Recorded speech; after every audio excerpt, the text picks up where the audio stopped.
ഈ വീഡിയോയിൽ കാണുന്ന പശു വിൽപ്പനയ്ക്കുണ്ട്. സ്ഥലം തിരുവനന്തപുരം ജില്ല, പൂവാർ KK ഡയറി ഫാമിലാണ് പശു ഉള്ളത്. പ്രസവിച്ചിട്ട് 15 ദിവസം എന്നൊക്കെ പറഞ്ഞാൽ മേടിച്ചത്. പക്ഷേ അതൊന്നുമല്ല, 20 ദിവസമായി കാണും പശു.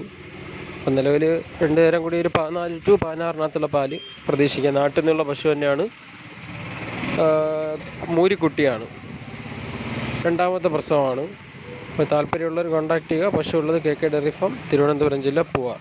നല്ല ക്വാളിറ്റിയാണ്, തീറ്റയും കൂടിയൊക്കെ നല്ല തീറ്റയും കൂടിയാണ്. ഒരു 14 to 16 ആ റേഞ്ച് പാല് കിട്ടും. ചിലപ്പോൾ കൂടുതലും കിട്ടാം, ശ്രദ്ധിച്ച് നോക്കിയാൽ. നമ്മളെന്തായാലും ഇപ്പോൾ 2 ദിവസമായിട്ടേ ഉള്ളൂ മേടിച്ചിട്ട്. അപ്പോൾ നമ്മൾ 2 ദിവസത്തെ കറവ കഴിഞ്ഞിട്ടാണ് ഇപ്പോൾ വീഡിയോ അപ്ലോഡ് ചെയ്യുന്നത്. താല്പര്യമുള്ളവർ കോൺടാക്ട് ചെയ്യുക.